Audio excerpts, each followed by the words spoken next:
This is Tony Arend, and I want to welcome everybody to SFS Online and On Topic. This webinar series brings distinguished members of the Georgetown community, including members of the alumni community, to talk about some of the most critical issues of our day. It is produced by the Georgetown University Alumni Association in collaboration with the Wall School of Foreign Service. And today, for the first time since we started this webinar series, I am joining you from Georgetown's campus. I am in my office in the Intercultural Center with the door shut so I can have my mask off and be COVID compliant. So I want to welcome everyone. Our guest today is Carla Koppell. Carla is going to be talking about some of the most urgent issues we're seeing these days: diversity, equity, inclusion in the global community. And who better to talk about these issues? She is Senior Advisor to the Wall School of Foreign Service for Diversity, Equity, and Inclusion. She is also a Distinguished Fellow at Georgetown's Institute for Women, Peace, and Security, and has had a long, she started when she was very young, has had a long, distinguished career. She was Chief Strategy Officer for the U.S. Agency for International Development. She was a Deputy Assistant Secretary at the Department of Housing and Urban Development. She was the Vice President of the U.S. Institute of Peace. And most recently, she has been nominated by President Biden to be an assistant administrator at the U.S. Agency for International Development. She is still waiting to hear from Congress. Most recently, and when I say most recently, I mean officially yesterday, she released a new book called Untapped Power, Leveraging Diversity and Inclusion for Conflict and Development. It's published by Oxford University Press, and literally the day of publication is February 15th, 2022. So to talk a little bit about that book and other issues connected to diversity, inclusion, and equity, it's my honor to present Carla Koppell. Carla, over to you. Thanks so much. Your energy is infectious. Thank you for having me. It's wonderful to be with everybody and to have this conversation. I'm excited. As you heard, the book just came out, and it's wonderful to be here to chat with you a bit about it. So how did I come to do this work, and why is this book so important to me? I actually came to Georgetown a few years ago specifically to work on how diversity, equity, and inclusion are important to foreign affairs and global affairs. I came from, at the time, the U.S. Institute for Peace, but had spent over 20 years trying to look at issues of equity and inclusion in the conflict resolution and development spaces particularly. And I was frustrated, I'll be honest. I had been started out looking at these issues focused on gender equality and the elevation and the status of women and girls, arguing why it was essential to pay attention to these topics first in the 1990s.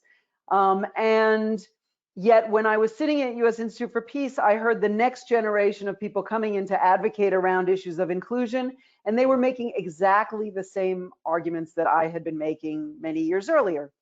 So my hypothesis was that what we needed to do was move upstream. We needed to make sure that the next generation of leaders knew about the incredibly compelling research out there that tells us that if you do not pay attention to issues of marginalization and exclusion, you risk losing gains for development, resolution and prevention of conflict, diplomatic progress, and that the evidence has become fairly overwhelming that our inattention to these issues is costing us around the world.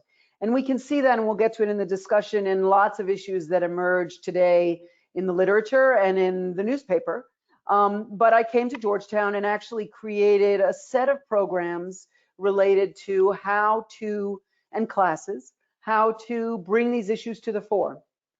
This book is a product of that work. And what it actually does is it brings together 40 authors from around the world of all different backgrounds, speaking to a wide range of movements, whether that is issues related to women and girls, people with disabilities, indigenous people, ethnic, religious, and linguistic minorities, the LGBTQI population, how all of these communities are vulnerable and marginalized, and why it is in the disinterest of society at large not to pay attention to that marginalization, that vulnerability, and how we can move that agenda forward. And I did that because I wanted to show that the authors actually are emblematic of a growing movement and a global movement that says that this is essential. And so the book is really a labor of love, but it is also intended to make it easier to both teach and learn about these issues. Because one of the things I realized in working with about 30 deans from around the world is that while the research is out there, it's not necessarily so easy to find. And so by working with and through Oxford University Press, we make a statement in saying this research is compelling, it is brought together in one place, this should be taught about, and everybody needs to be aware of this information as they move forward and move out into the global affairs community.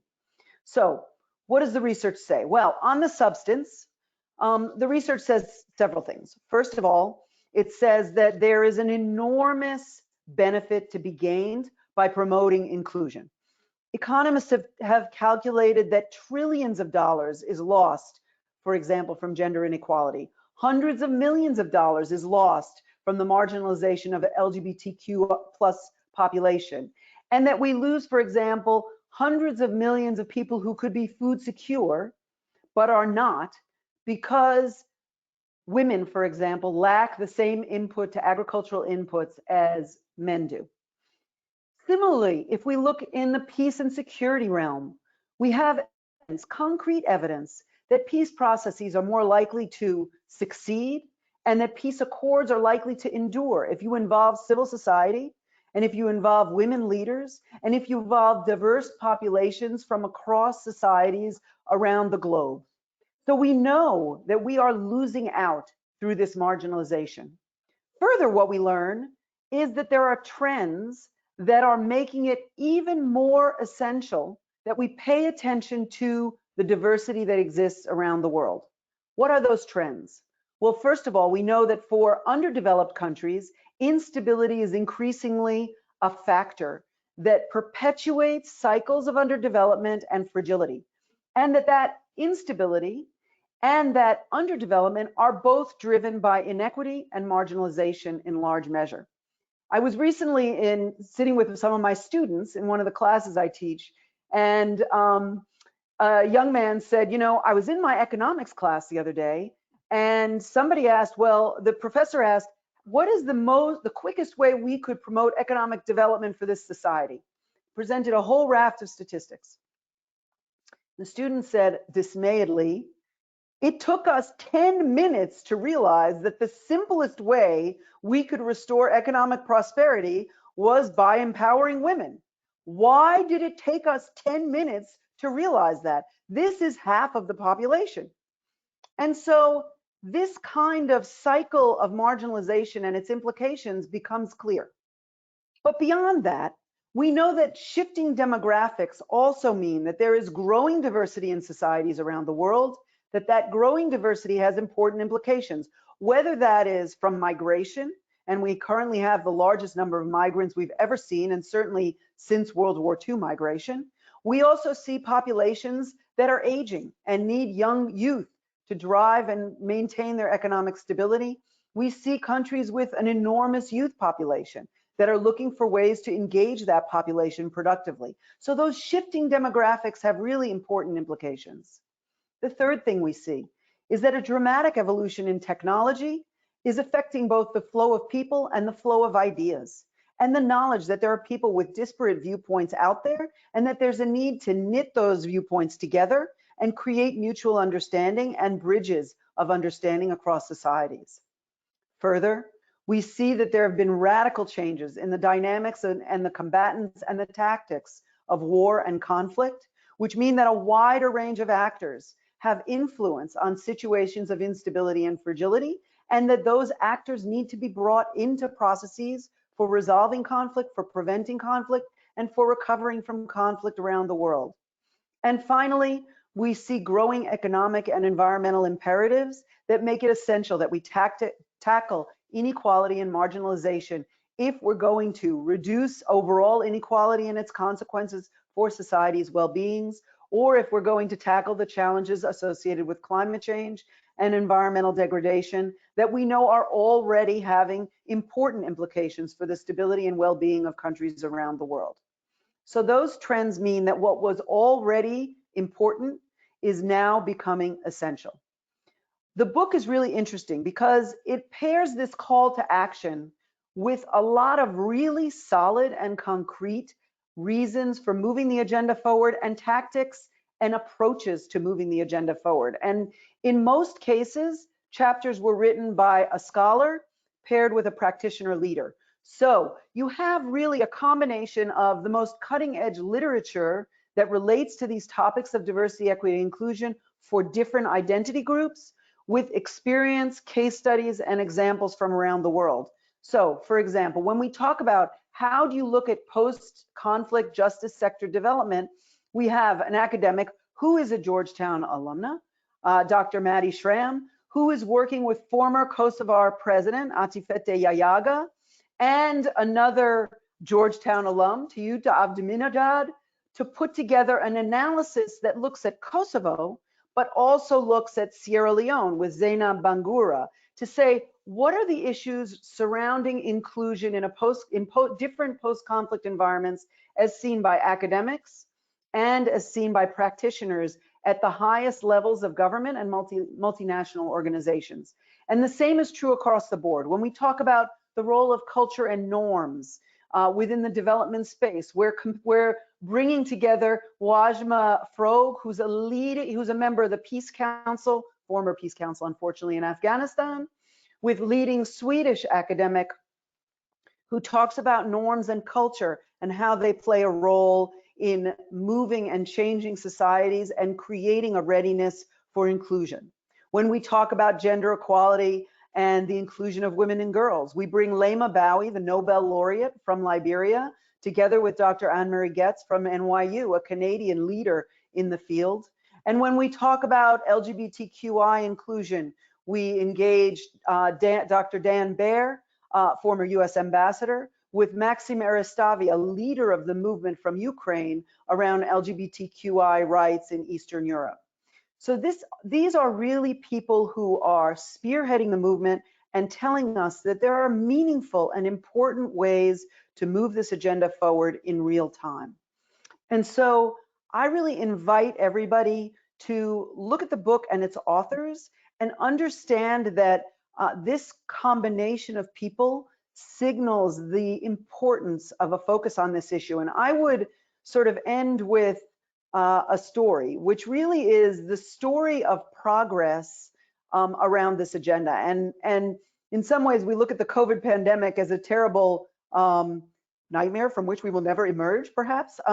But I think what's important to see when we look at that pandemic and the analytics behind it is real progress understanding how the diversity of populations, the need to reach those populations in different ways to modulate around that diversity and chart a path forward is making progress. We see today in the New York Times, in the Washington Post, in publications and journals around the world, a real understanding that different populations come into this pandemic with different sets of conditions, different access to healthcare, and different needs in terms of reaching them with vaccines and with important information. A few years ago, we didn't even have that information. And it is clear when we use that as a case study that we can chart a path forward that is more efficacious and effective if we're aware of those differences, the differences coming in, the differences that we need to attend to in finding solutions, and then the differences as we emerge and build back better. I welcome the conversation. I would love to share more stories from peace processes and development efforts around the world. And I really thank you for joining this discussion. So Carla, I'm inspired. I know the book just came out yesterday, but I got to get the book. That just sounds fascinating and such an important and timely topic. One thing that struck me immediately is when you were talking about, and I know some of the people you were mentioning, was the pairing of a scholar, sort of an academic, and a real practitioner. And maybe this is just the old Georgetown in me, but as you know, Georgetown's motto is utraque unum, which means both one.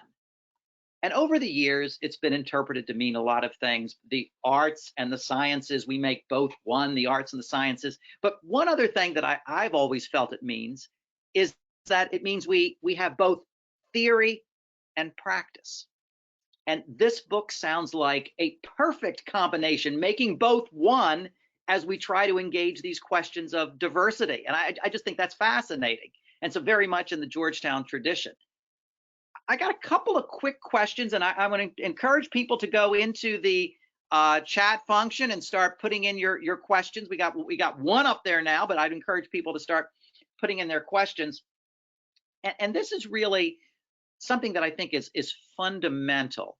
You were mentioning two elements, two trends, if you will. One of them was technology, and the other were the actors in the international system. And one thing that I have noticed is there's a real combination of those two trends. Technology is empowering a variety of actors, a variety of diverse actors in ways that it couldn't before.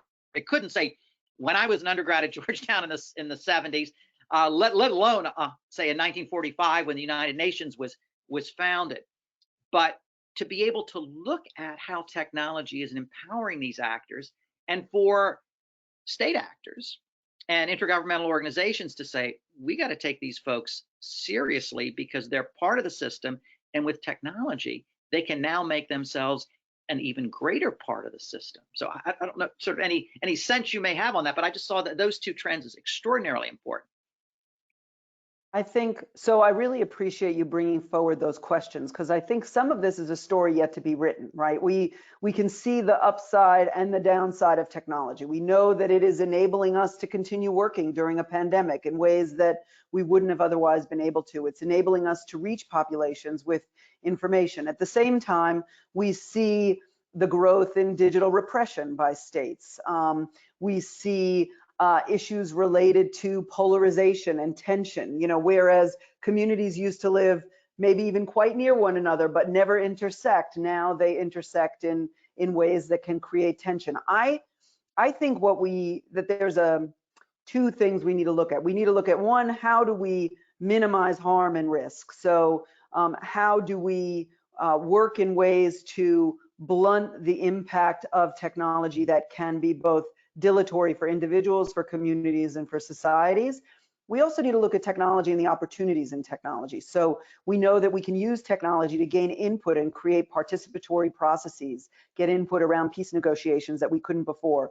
We know that we can use digital banking to drive financial inclusion in ways that we weren't able to before, that protect populations. We can get them services and deliver them information that we otherwise couldn't reach them with. So I think that that we always need to remember the upside and the downside, and that will be true with regard to any of these trends and the intersection of equity and inclusion or diversity issues with them.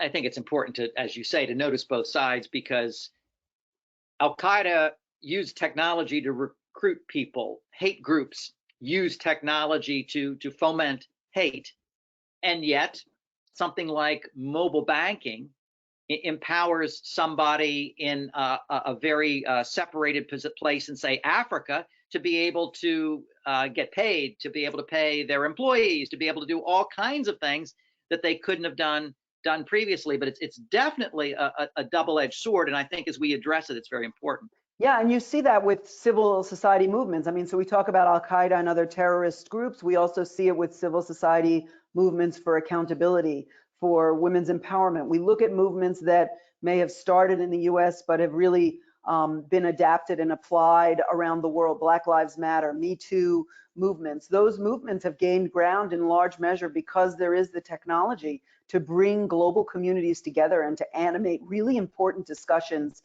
in locally appropriate ways all over the world. And so that duality is an interesting question to navigate.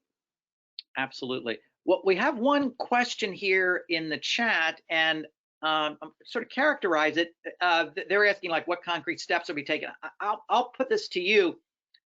What do you see as the agenda going forward? In other words, maybe what, and we could break that down, like what should the US do?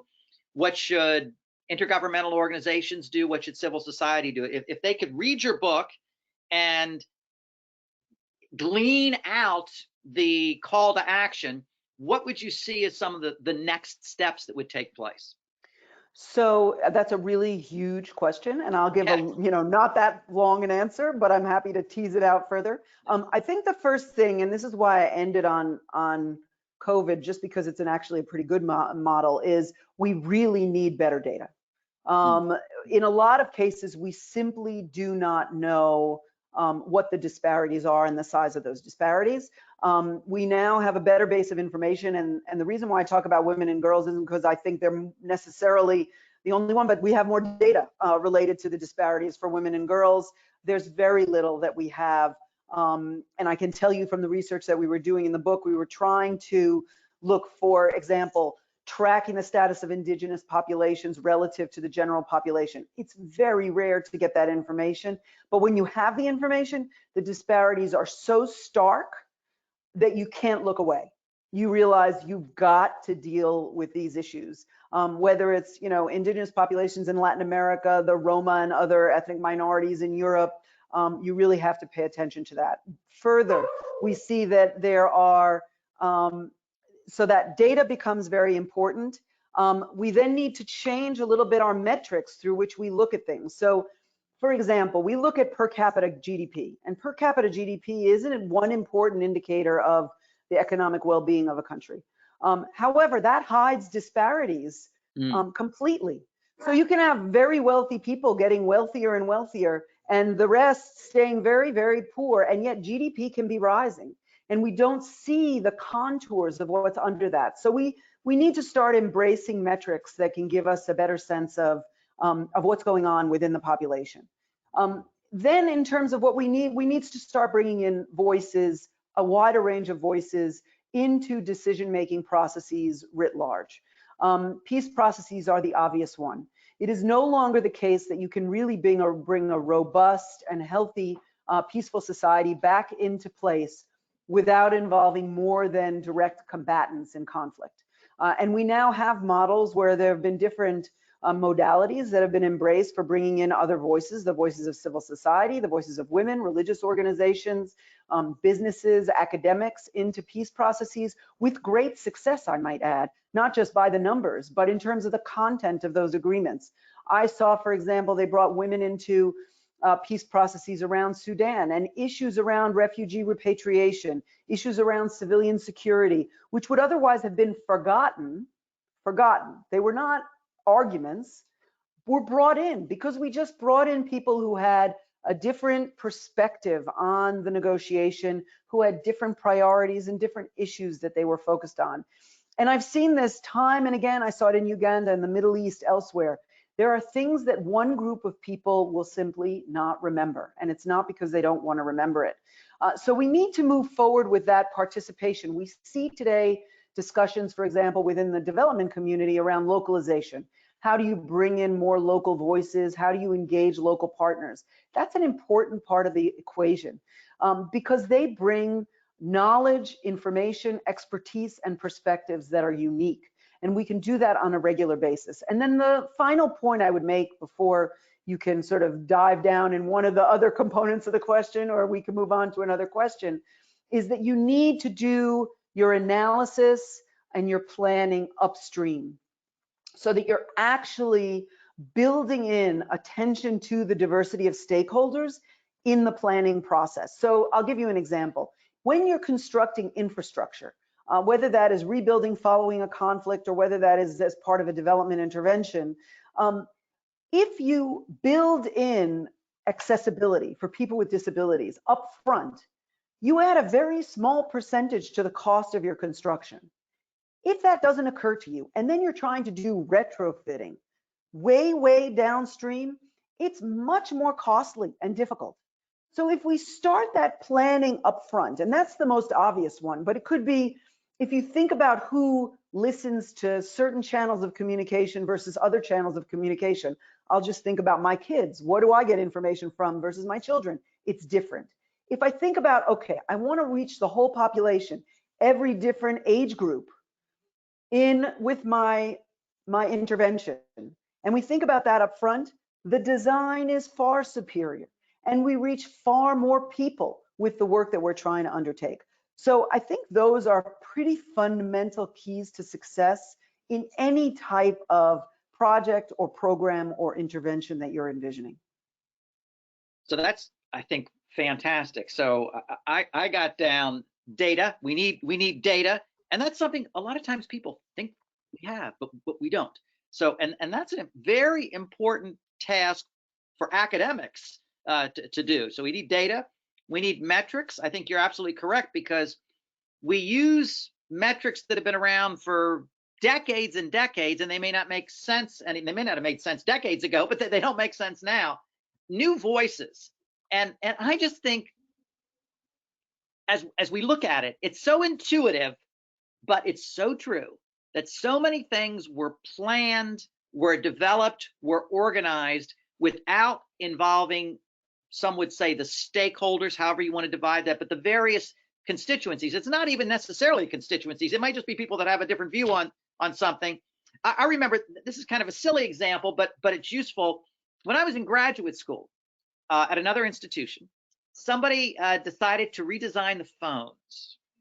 Now, the old phones, if you put somebody on hold, you pushed a button down and the button flashed, right? That's what would happen. Okay.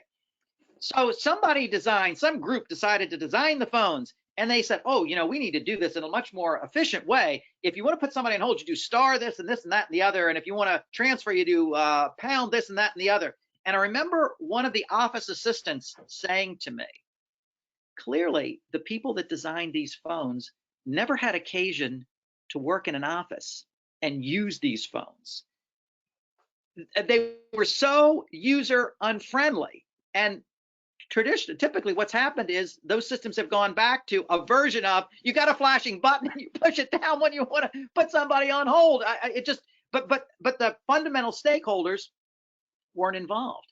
And when you think of things like peace processes, obviously the foreign ministers and your sort of traditional diplomats have a perspective, but the people on the ground, especially the diverse groups whom are differently affected by the peace process, really need to be involved. And I think the extent to which we've seen women in particular in civil society, indigenous groups, has really just been a tremendous learning for us as we try to go forward. So I'll tell you one story which really drives home the sort of what you're alluding to in terms of the different lenses through which people look. I was working with some Palestinian women and leaders in civil society, and they hadn't been directly involved in the Oslo Accord process. And I just asked them a general question about, why women? Why should you be involved? Justify this to me. And they sort of put their heads together and they came back and they said, well, we defined areas A, B, and C with differing levels of autonomy for the Palestinians during the Oslo process. The lines for areas A, B, and C were drawn poorly. They separated communities from schools, families from olive groves, and they could have been drawn in ways that avoided all that without tipping the apple cart, without creating grievances. But nobody asked anybody on the ground where this line should be drawn, and so they sort of roughed this out and they made a mess. I thought, okay, that's sort of interesting. Fast forward 2 or 3 years later, and I'm sitting in Tel Aviv and I'm meeting with an IDF colonel who happens to have been involved in the Oslo process. And I said, I heard the story, and I'm curious what your reaction would be. And so I recount the story of talking with these Palestinian women, and I say, what do you think? You were at Oslo. And he looks at me, and his mouth drops open, and he says, they're absolutely right. It's the first time anybody has raised this to me. Jeez. And they're right. They should have been involved. They knew more. We made a hash of it. And it would have been better if we knew then what we know now. And, I even remember the news stories from those days when they were talking about, oh, this community can't get to its olive grove anymore. And so, what we did was inadvertently in that process, and the we is the global community, but we created grievances where there didn't need to be grievance. And it was purely by not getting this local level perspective and then feeding that back into the political process. And those kinds of things take place all the time. And it's why I went from feeling like this was a good thing to do, working on these issues, to being really essential, because we keep making silly mistakes just by not bringing in people who have different views or different information. And that connects to your final point that you mentioned there, sort of upstream analysis and planning, because if you would do certain things early on, it would be much less costly. It would be much more logical than having to go back and correct them. It's like somebody building a house and says, "Oh, you wanted a bathroom there? I wish you would have told me when we were building the house. We would have been able to incorporate it properly." I've seen in several different countries where the US government invested in the design of kitchens that families couldn't, and didn't want to use. And it was just because we didn't go in and talk to people about what the kitchen is that they wanted to have and what it needed to look like, and was a big waste of time and money that could have been avoided very easily. These kinds of issues crop up time and again. And often we know that we can reduce the cost in terms of lives and financial investment if we get out in front. We've seen the analysis, for example, there's analysis of bringing in older people and people with disabilities into planning for humanitarian relief. And if you bring them in up front and they know where all of the egress is located, what the plan is if there's a natural disaster, how to evacuate, what signals they need, the mortality rates decline dramatically. And in fact, they give good ideas. And in fact, they can help the community as a whole to respond to disasters. So all of that is pre-positioning. It's incorporating attention to diverse groups into your disaster risk reduction work. We had a great alumna from a few years ago who was in a wheelchair. And one of the things that she brought to my attention, to various people's attentions, is we have buttons to access various doors that will open automatically, but they have to be placed such that someone in a wheelchair can actually reach them. And if they're not, then it's missing the entire point. But that would be the sort of thing where if we would have brought people in with wheelchairs or other ability issues, they would be able to say, well, yeah, I can reach that, but that's going to be more difficult. If you put it here, we're going to be able to access it a little bit better. Yeah, we had one of the co-authors of the Justice Sector chapter is Judge Claudia Escobar, who was a Centennial Fellow at Georgetown. Yes, she's wonderful. And she, she worked with Dr. Lisa Hilbing, who's a well-regarded academic. And one of the things she talks about is access to justice being simple things like having elevators when you have municipal offices and local courts located on the upper floors in buildings so that people with disabilities can get in and out. I've heard similar stories about the positioning of handrails that are appropriate for women who are traveling often with children because they have childcare duties during the day. And so if they need to visit municipal offices, how do they get in? Stairway heights. Are stairway heights well adapted to everybody within societies? And when you're talking about indigenous populations, do you have interpretation and translation services that allow you to reach populations that may not speak the national language or the major national language in countries around the world? These kinds of small issues are tremendous impediments and barriers that result in marginalization and exclusion that we might not even notice because they don't affect us. I think that's a really important point. One of the things I've noticed about courts and access to courts is in many countries, there may be courts and people may have access to them. However, for someone who doesn't have means of transportation, they may find that they have to take a day off work just to drive to where the court is. And so even trying to place courts or other such government facilities in the country in such a way that they're more available, more easily accessible, make a difference. If I say, well, you have a right to challenge this in court, and you say, yeah, but it's going to take me 12 hours to get to the courthouse, and I'm going to have to take 2 days off work, and I can't afford that. Well, then you really don't have access to a court. Yeah, no, and I think, so I would say, obviously we're talking about the enormous volume of things that we can do immediately to move this agenda forward. It is important to recognize that there are big picture issues, structural issues and impediments that will need to be dealt with if we're going to really achieve the equity, inclusion, and the sense of belonging that we all desire. Issues related to structural biases in systems, unconscious biases among individuals, issues of racism, of sexism, of basic positions against equality. And I don't want to minimize or sideline those larger concerns. At the same time, I think that you begin to approach issues of equity and inclusion by beginning to think about what you can do tomorrow, which are some of these small things, what you can do in a month or in 6 months, and then what you can aim and want to work towards achieving over a longer time horizon. So I think, the conversation has a duality to it. The intransigent, tough issues that change gradually over time, and the things that we could change tomorrow if we really wanted to. I think that's absolutely correct. And I got a couple of questions here, and they're sort of opposites of each other. So the one question is, those governing bodies or members of governing bodies that will have to make decisions that are not necessarily positively disposed to diversity, equity, and inclusion. And the one mentioned in the chat was actually the Taliban, for example.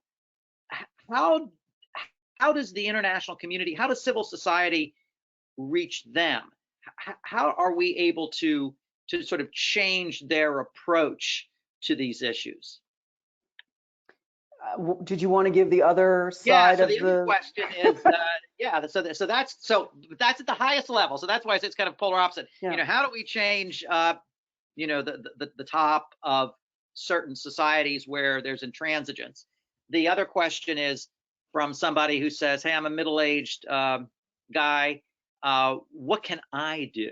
In other words, what can I individually do? Meaning, he supports the agenda, but he wants to know what can he actually do. Obviously, he's not going to be able to, change the status of women in Afghanistan, but there are things he can do. So that's why it's kind of two opposites there. So I think they're both really important questions. On the issue of the Taliban, I think there are two really important things that we need to do. One is we need to continue to elevate the voices of moderation, the women leaders, the leaders of ethnic minority groups, the vast, vast majority of the population in Afghanistan and that has now been thrust outside of Afghanistan so that they can continue to live their lives. We need to keep elevating those voices. We need there to be an understanding that there is a vast, vast majority of the Afghan population that wants rights for women and girls, that supported this kind of progress that we had seen over 20 years, and let them speak as the incredible leaders that they are. The second thing that we need to do is to continue to maintain the pressure that we have placed to enable the return to education and the return to work for these people in Afghanistan, for the good of the country and the nation of Afghanistan, and for the good of the individuals within there. It is heartbreaking that we are faced with this kind of a situation in Afghanistan, and it is absolutely critical that we see progress. And I think that the international attention is making a difference. We do not see, please do not misunderstand me. The situation in Afghanistan is terrible and particularly atrocious for those who have been marginalized, thrust aside, and closed back in their home.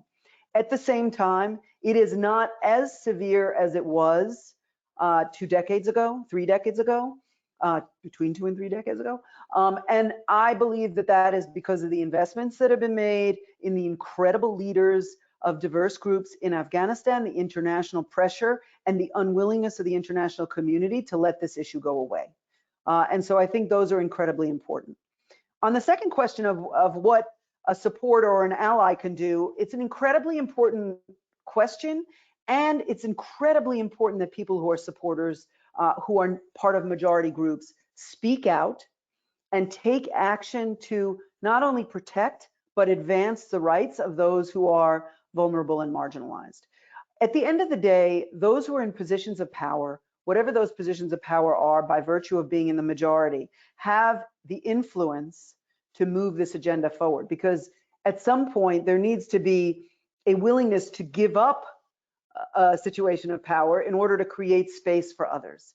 And that is from those majority groups. And that is only when those who are in the majority speak out and say, no, this is just, this is right, and this also makes sense from whatever perspective you hold dear, whether it's economic, moral, ethical, financial, and that's a really important role to play.